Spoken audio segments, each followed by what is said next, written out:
Student, welcome back my chemistry channels. मैं हूं अमृतलाल साहू और आप देख रहे हैं प्यारा सा चैनल केमिस्ट्री जोन बेमेतरा। आज मैं सॉलिड स्टेट का पार्ट 4 वीडियो लेकर आ गया हूं। Voids and close packing coordination number, इस पर आज का वीडियो है और हम आगे इस वीडियो में डिस्कस करने वाले हैं। तो आज हम क्या क्या पढ़ने वाले हैं उसके बारे में डिस्कस करें। Coordination number, close packing in crystal, voids और वैकेंट।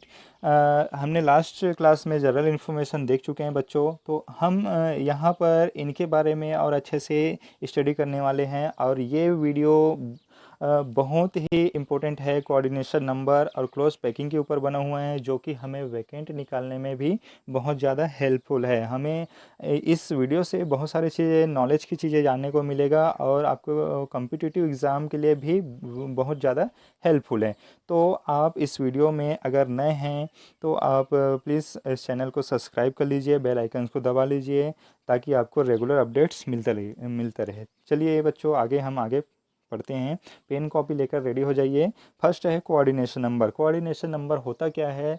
कोऑर्डिनेशन नंबर को जनरली हम जानते कैसे हैं? कोऑर्डिनेशन नंबर होता है कि यहाँ पर जैसे कोऑर्डिनेशन नंबर को जानना है तो इसको कहा जाता है as a touching atom. Okay, कोई भी मॉलिक्यूल जो स्फीयर या क्रिस्टल लेटिस में जो एटम जो प्रेजेंट होते हैं वो एक दूसरे के एडजेसेंट प्रेजेंट होते हैं। ओके, तो ये एटम्स जो एडजेसेंट प्रेजेंट होते हैं उसको कहा जाता है टचिंग एटम, और या फिर नियरेस्ट नेबर एटम्स के रूप में भी जानते हैं।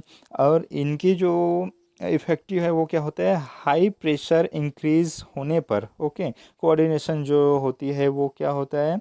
बढ़ती है हाई प्रेशर पर, और हाई टेम्परेचर पर कोऑर्डिनेशन जो होती है वो डिक्रीज हो जाती है। इनको टचिंग एटम के भी नाम से जानते हैं। सिंपल लैटिस में कोऑर्डिनेशन नंबर होता है 6, और बीसीसी में कोऑर्डिनेशन नंबर होता है 8, और फेस सेंटर में कोऑर्डिनेशन नंबर होता है 8। इनको आप बिल्कुल ध्यान से सुनना, नोट कर लीजिए बच्चों, क्योंकि ये कम्पिटिटिव एग्ज़ाम या फिर आपके आने वाले एग्ज़ाम में ये बहुत ही इम्पोर्टेंट है। क्योंकि आपको कोऑर्डिनेशन नंबर क्या होता है, बीसीसी का कोऑर्डिनेशन नंबर क्या होता है, एससीसी का कोऑर्डिनेशन नंबर और एफसीसी का कोऑर्डिनेशन नंबर, ये पूछे जाते हैं, जो कि आपको बहुत ज़्यादा इंपॉर्टेंट है। तो आप प्लीज़ इनको अच्छे से ध्यान से पढ़िएगा। ओके, नेक्स्ट है कोऑर्डिनेशन नंबर को हमने देखें। तो कोऑर्डिनेशन नंबर को जानने के लिए इस हमने वन डायमेंशनल या फिर क्लोज पैकिंग को भी और अच्छे से डिस्कस कर सकते हैं। कैसे? जैसे कि close packing in crystal, coordination number the number of nearest neighbour of particles. Okay, तो इसको हम वन डायमेंशन में स्टडी करते हैं। तो वन डायमेंशन में कैसे स्टडी करेंगे? वन डायमेंशन में अगर हम इसको देखते हैं तो वन डायमेंशनल में इस तरह से है कि जो एक एटम प्रेजेंट है, ओके, कोई भी एक एटम मैंने ले लिया है, ये एक एटम इनसे भी अटैच है और इनसे अपने एडजेसेंट या नियरेस्ट अपने नज़दीकी दो एटम से इस तरह से प्रेजेंट है। तो अगर ये जो एक एटम है, ये एटम इन दोनों से इस तरह से अटैच है, तो इनकी टोटल कोऑर्डिनेशन को कहा जाता है 2। मतलब ये दो एटम से अटैच है तो इनकी कोऑर्डिनेशन कितना हुआ? 2। तो इनको वन डायमेंशनल में ही स्टडी करते हैं। ये वन डायमेंशनल एक्स डायरेक्शन में ही स्टडी कर रहे हैं यहाँ पर।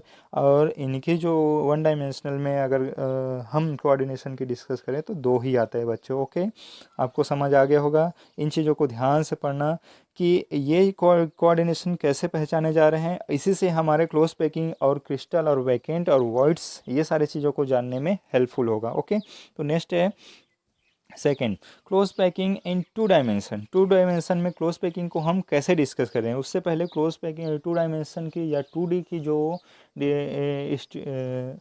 2D जो होती है वो 2 प्रकार से होती है। एक तो होता है 2D स्क्वायर पैकिंग और एक होता है 2D हेक्सागोनल पैकिंग। तो यहाँ पर मैं फर्स्ट नंबर आपको बताने वाला हूँ 2D स्क्वायर पैकिंग। तो 2D स्क्वायर पैकिंग में यहाँ पर देखेंगे तो स्क्वायर पैकिंग क्या होता है कि जनरली हमें इनकी पॉसिबिलिटीज़ होती है कि 2D कब हो पाएगा? 2 डायरेक्शन पे। यहाँ पर आपको जो डायग्राम दिख रहा है, एक तो है एक्स डायरेक्शन पर और दूसरा है वाई डायरेक्शन पर। यहाँ 2 ही डायरेक्शन पर जो क्रिस्टल में जो एटम्स है वो अरेंजमेंट है, और इस तरह से वो अरेंजमेंट करते हुए ये ए इसको ए अरेंजमेंट बोल रहे हैं। मतलब अगर कोई भी एटम इस तरह से अरेंजमेंट है, ये एटम्स है, ओके, तो इस तरह से एटम के नीचे में सीधे में, ओके, इस तरह से ये एटम इस तरह से अरेंजमेंट प्रेजेंट है, और इस तरह से इनका जो अरेंजमेंट है, इस अरेंजमेंट को हम क्या कह सकते हैं?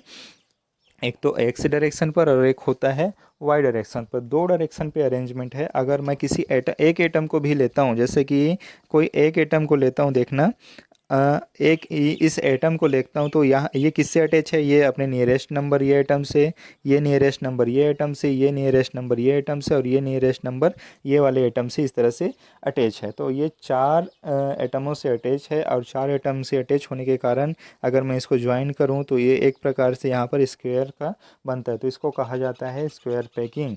ओके, और इस स्क्वायर पैकिंग की वजह से एक यहाँ पर टू डायमेंशनल या 2D स्ट्रक्चर में ये चीज़ें जो तैयार होती है, ओके, तो इसको 2D square packing two dimensional के स्टडी करते हैं। और ये इस तरह से इनकी कोऑर्डिनेशन नंबर यहाँ पर हम निकाल सकते हैं। तो इसकी कोऑर्डिनेशन नंबर कितना होगा आप देखिए और बताइए। तो कोऑर्डिनेशन नंबर इसका होता है 4। ओके, क्योंकि ये चार एटम्स इस तरह से नियरेस्ट नंबर से अटैच है, तो इनकी जो CN या कोऑर्डिनेशन नंबर होगी 4, इनकी NN जो होगी वो भी 4 होगी। ओके, तो इस तरह से हम 2D की जो कोऑर्डिनेशन है जान सकते हैं।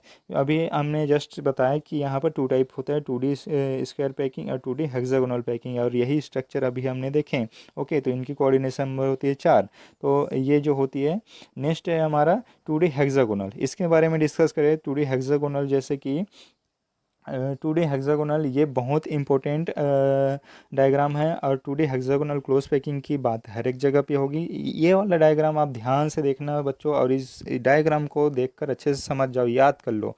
ये डायग्राम बार बार यूज़ होने वाला है, क्योंकि इनकी जो अरेंजमेंट है वो 3D में भी 3D स्ट्रक्चर में भी यूज़ होगा। तो इसको कहा जाता है ए अरेंजमेंट। ये भी ए है, ये भी ए है। ओके, तो 2D हेक्सागोनल ए टाइप अरेंजमेंट ये कहलाता है कि इसमें जो एटम प्रेजेंट है, तो हमने देखें कि एक एटम को अगर देखते हैं तो कितने से अटैच है, 1 2 3 4 5 6। तो 6 से अटैच है, तो इनकी कोऑर्डिनेशन नंबर कितनी होगी, 6 होगी। और इसमें इनको सभी को अगर इस तरह से लाइन मैच करने पर इसकी जो एक शेप बनता है, वो शेप क्या बना, यहाँ पर शेप बना हेक्सागोनल। तो यहाँ पर हेक्सागोनल शेप, इसलिए इसका नाम क्या है, 2D hexagonal close packing. Space occupied by sphere is 60.4, hence it is more efficient. ये बहुत ज़्यादा एफिशिएंट है, और इनकी जो स्फीयर जो होती है 60.4% देखने को मिल रहा है। ओके बच्चों, ठीक है, ये समझ आया बच्चों आप लोग को। इसको ध्यान से देखना, ये बहुत ही इंपॉर्टेंट है। नेक्स्ट है 3D के बारे में डिस्कस करेंगे। 3D स्ट्रक्चर को देखने से पहले मैंने ये आपको बताना चाहूँगा 3D close packing. 3D close packing 3 type में होगा। एक तो होगा आपका 3D square packing, okay, 3D SCP packing, और 3D FCC या फिर CCP पैकिंग। ये होता क्या है जान लीजिए। 3D स्क्वायर पैकिंग, इसका अरेंजमेंट इस तरह से होगा, इसका कोऑर्डिनेशन नंबर 6 होगा। और 3D SCP hexagonal close packing, ये होगा आपका AB। ओके, इसमें जो अरेंजमेंट होगा ये होगा, इसकी कोऑर्डिनेशन नंबर भी होगी वो आपकी 12। और 3D FCC जो होगी वो कैसी होगी, 3D FCC होगा वो ABC। इसका अरेंजमेंट इस तरह से होगा, और इसकी कोऑर्डिनेशन नंबर भी 12 होगा। लेकिन इसका अरेंजमेंट कैसे होगा वो हम देखते हैं डायग्राम से। ओके, नेक्स्ट है close packing in 3 dimension. Close packing in 3 dimension, आप ध्यान से देखना कि क्लोज पैकिंग इन 3 डायमेंशन में क्या होगा। पहले हमने 1 डायमेंशन देखे, दूसरा 2D और 2 डायमेंशनल को स्टडी कर रहे थे। ये जो है बच्चों 3 डायमेंशनल, मतलब इनकी जो एक्सिस है वो 3 दिशाओं में रहेगा। वो किस तरह से होगा देखिए, हम इसके बारे में डिस्कस कर ले कि ये 3 डायरेक्शन में किस तरह से। एक तो हो गया, ये हो जाएगा आपका एक्स डायरेक्शन, ये हो जाएगा आपका वाई डायरेक्शन, और ये हो जाएगा आपका जेड डायरेक्शन। लेकिन ये जेड डायरेक्शन को दिखाना कैसे है, मतलब इसमें जो एटम ऑक्यूपाइड है या फिर कोई भी एटम जो है वो अपने नियरेस्ट नंबर से अटैच रहेगा, और इनकी जो कोऑर्डिनेशन नंबर है उसके बारे में भी डिस्कस करेंगे।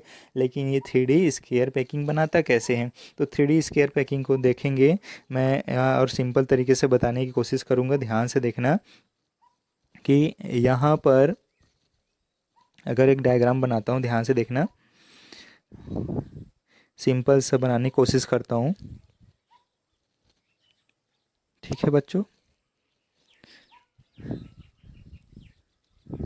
अगर मॉलिक्यूल इस तरह से अरेंज है, ओके, ए ए ए। अगर मॉलिक्यूल इस तरह से अरेंजमेंट इसका है, तो अरेंजमेंट है तो जाहिर सी बात है कि अगर मैं एक डिब्बे में अगर लड्डू को रखूँगा तो सीधा इस तरह से, अगर मैं इस डिब्बे में इस तरह से पैकिंग करता हूँ तो हो गया। लेकिन ये एक्स डायरेक्शन और ये हो गया वाई डायरेक्शन, लेकिन जेड डायरेक्शन रखूँगा कहाँ? जेड डायरेक्शन को रखने के लिए मुझे क्या चाहिए? जगह चाहिए। तो जगह कहाँ पे मिलेगा?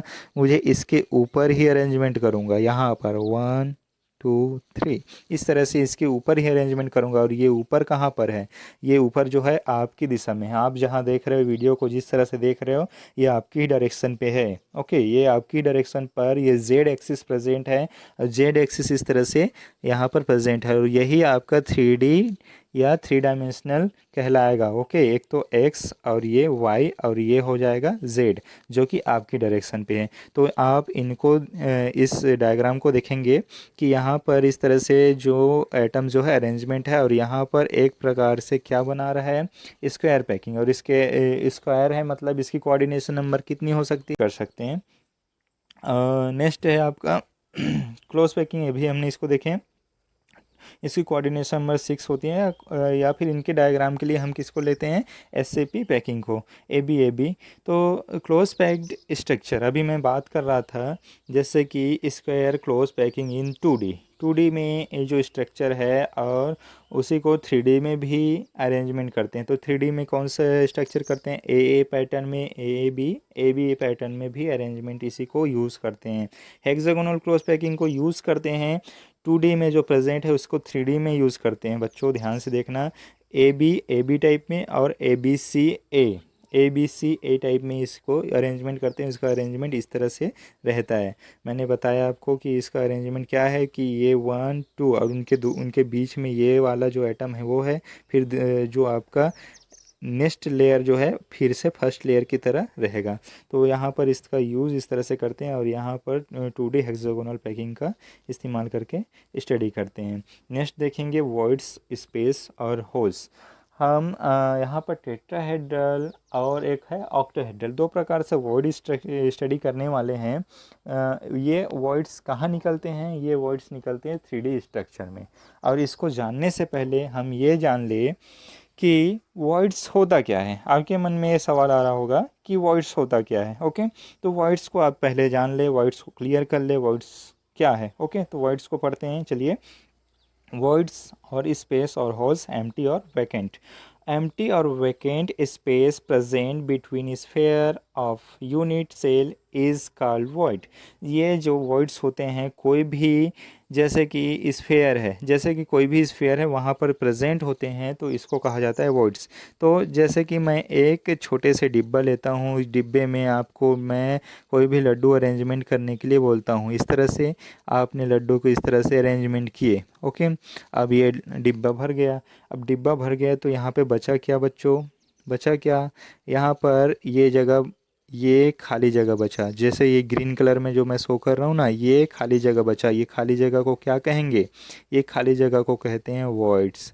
इस वॉइड्स में कोई भी चीज़ें नहीं है, मतलब यहाँ एटम तो यहाँ पर है, लेकिन एक खाली जगह जो ग्रीन कलर है वो खाली स्पेस है। उसको कोई भी यूनिट सेल या कोई भी लैटिस में हम जो ये खाली जगह जो देखते हैं, उस खाली स्फेयर को, ओके, उस वैकेंट स्फेयर को कहा जाता है वॉइड्स।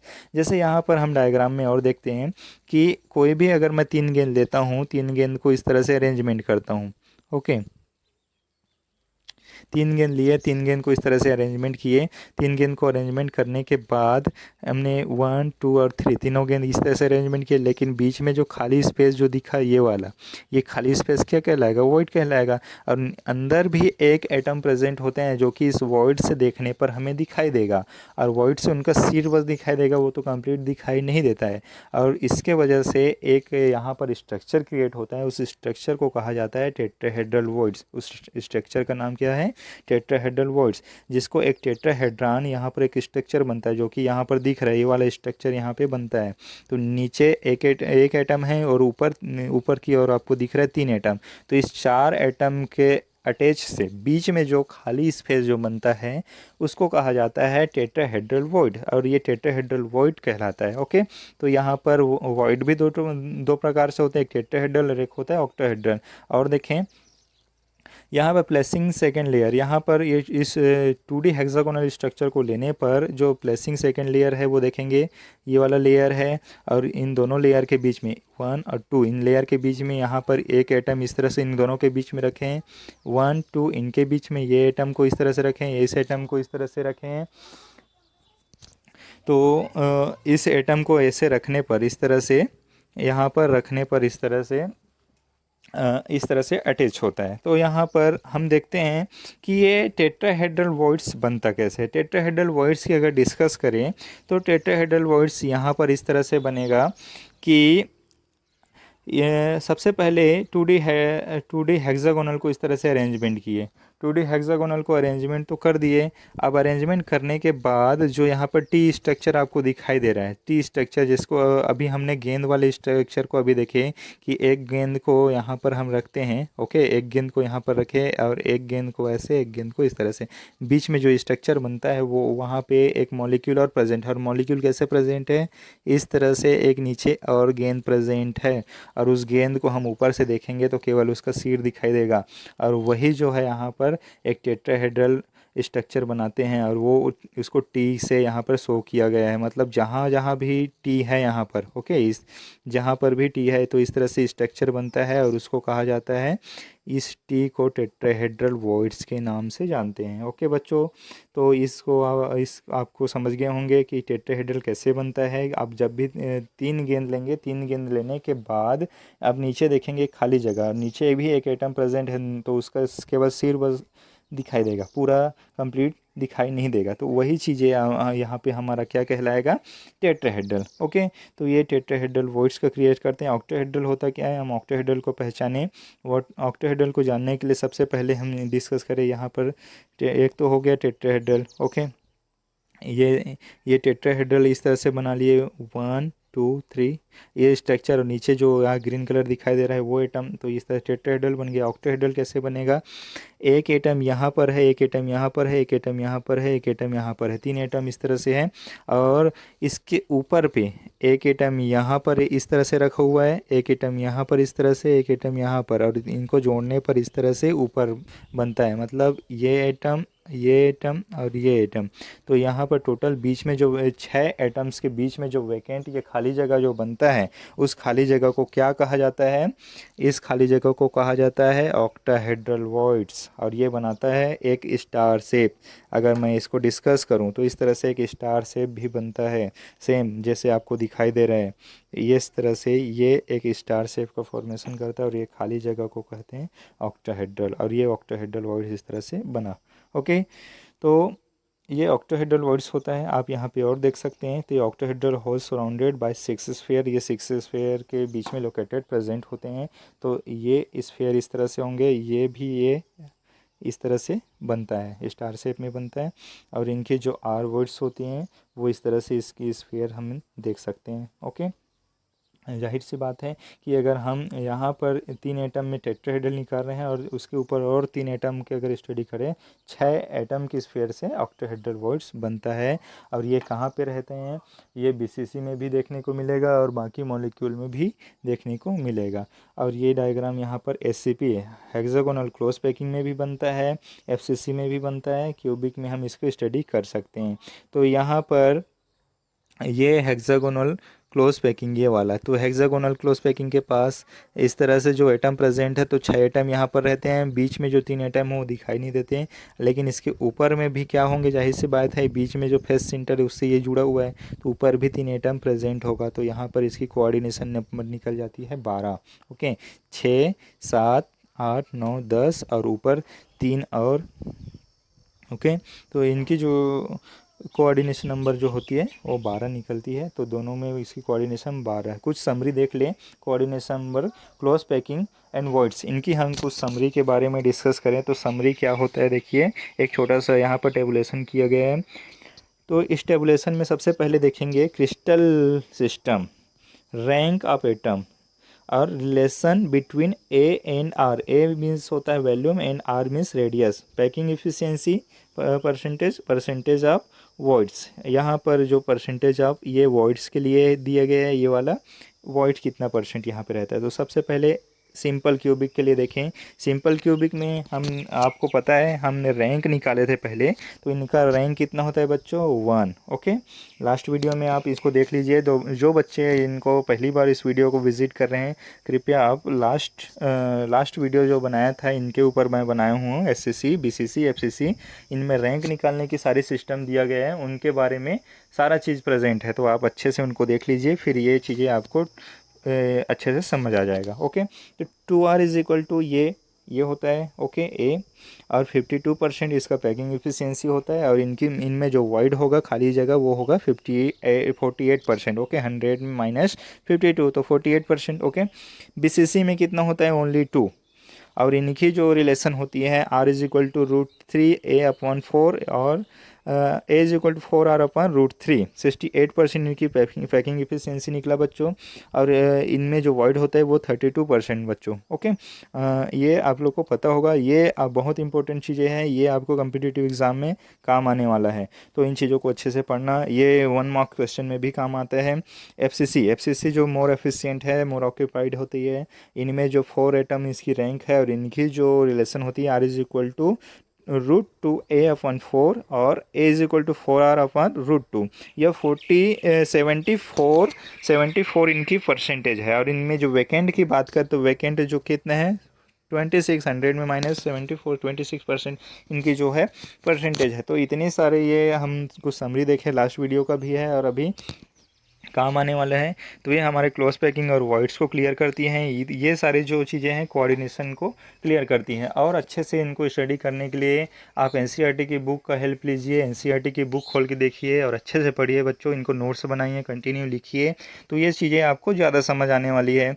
और आप इनको अगर रुक रुक के पढ़ते हैं या फिर वीडियो को पॉज करते हैं स्क्रीनशॉट लेकर या नोट्स बना के पढ़ते हैं तो और ज़्यादा आपको काम आने वाला है। और अच्छे से मेहनत कीजिए। ओके, तो बच्चों मेरा नेक्स्ट वीडियो आने वाला है इम्परफेक्शन ऑफ सॉलिड, जो कि इम्पोर्टेंट वीडियो है। इस जो सॉलिड स्टेट की बहुत ही इम्पोर्टेंट और शानदार वीडियो इम्परफेक्शन ऑफ सॉलिड में मैं देने वाला हूँ, जिसमें हम कुछ पॉइंट इफेक्ट, लाइन इफेक्ट के बारे में डिस्कस करेंगे।